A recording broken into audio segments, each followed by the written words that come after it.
ఆలోకనం విశ్లేషణ వేదికకు స్వాగతం. రామాయణ విశేషాలు ధారావాహికలో భాగంగా ఈరోజు నేను చెప్పబోయే 30వ అంశం, అన్నదమ్ములకు ఒకే ముహూర్తంలో వివాహాలు చేయవచ్చా?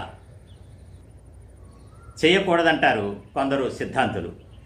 ఇదే విషయాన్ని నేను మొన్న మధ్య ఒక మిత్రుడి దగ్గర ప్రస్తావిస్తే ఆయన అన్నారు, కొన్ని ఆంధ్రేతర రాష్ట్ర ప్రాంతాలలోనూ కొన్ని గిరిజన తెగలలోనూ ఒకే ముహూర్తంలో అన్నదమ్ములకు వివాహాలు చేస్తారు, కానీ అక్క చెల్లెళ్లకు చెయ్యరు అని. మొత్తం మీద ఏకోదరులైన వాళ్ళకి ఒకే ముహూర్తంలో వివాహాలు చేయకూడదు అనేది స్పష్టం. అయితే కొంతమంది ఏమంటారంటే, ఒకే ముహూర్తంలోనే కాదు, ఒకే సంవత్సరంలో కూడా వాళ్ళకి వివాహాలు చేయకూడదు అంటారు. సంవత్సరం అంటే 12 నెలల కాలం కాబట్టి, ఒక కుటుంబంలో అన్నకు మాఘమాసంలో వివాహం జరిగిందనుకోండి, అక్కడి నుండి మళ్ళీ 12 నెలలు గడిస్తేనే తప్ప ఆ కుటుంబంలో తమ్ముడికి వివాహం చేయకూడదు అని వాళ్ళ ఉద్దేశం. ఇక్కడ మనకు విచిత్రమైన 2 మినహాయింపులు కూడా వినిపిస్తూ ఉన్నాయి. ఏమిటంటే అవి, సంవత్సరము అంటే 12 నెలల కాలాన్ని మనం తీసుకోనక్కర్లేదు, సంవత్సరం పేరు మారితే చాలు అని వాళ్ళ ఉద్దేశం. మనకి భారతీయ పంచాంగం ప్రకారం ప్రతి సంవత్సరానికి ఒక పేరు ఉంది. ఆ సంవత్సరం పేరు మారితే చాలు వివాహం చేయవచ్చు అని వాళ్ళు అంటున్నారన్నమాట. ఉదాహరణకి ఈ వీడియో చేసే సమయానికి క్రోధినామ సంవత్సరం నడుస్తుంది. ఇది ఉగాది నుంచి ప్రారంభమైంది. ఉగాదికి ముందు శోభకృత నామ సంవత్సరం నడిచింది. అంటే ఉగాది ముందు శోభకృత నామ సంవత్సరంలో అన్నకు వివాహం చేస్తే, ఉగాది తర్వాత క్రోధినామ సంవత్సరంలో తమ్ముడికి వివాహం చేయవచ్చు అని. ఇక్కడ 12 నెలల కాల పరిమితి వర్తించటం లేదు.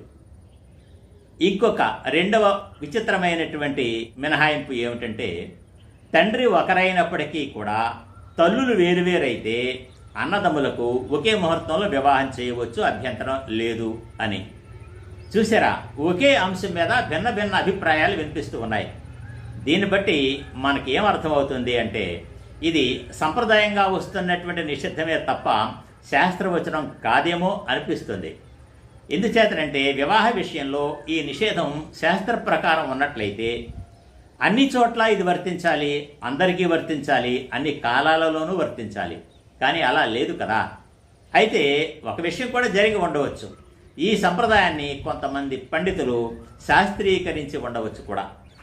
ఇదంతా ఇప్పుడు నేను ఎందుకు ప్రస్తావిస్తున్నాను అంటే, రామాయణంలో ఇప్పుడు మనం అనుకున్నటువంటి దాన్ని అంతటినీ కూడా పూర్వపక్షం చేస్తూ, అంటే దానికి భిన్నంగా, దానికి విభేదిస్తూ రామాయణంలోనే వివాహాలు జరిగాయి.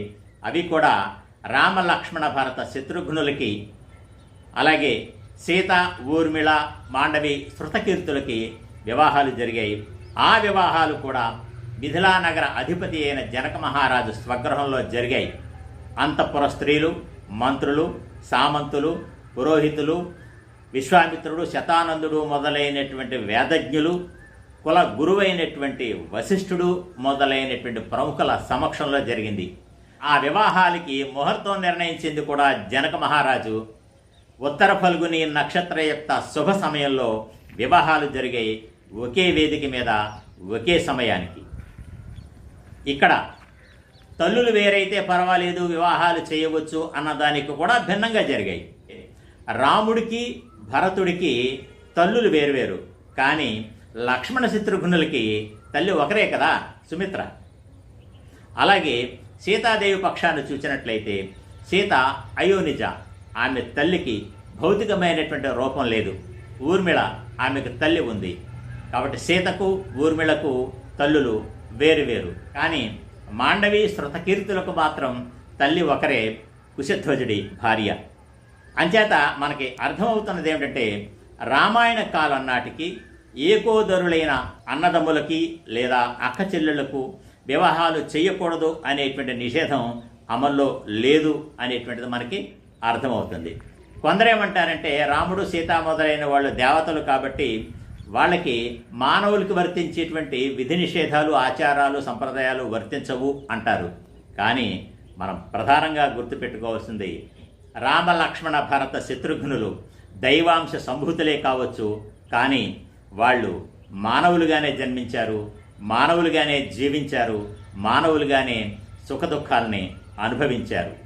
శ్రీ మహావిష్ణువు రావణుని సంహరించడానికి అవతరించిందే మానవుడుగా కదా.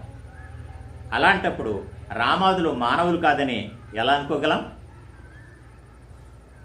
ధన్యవాదాలు.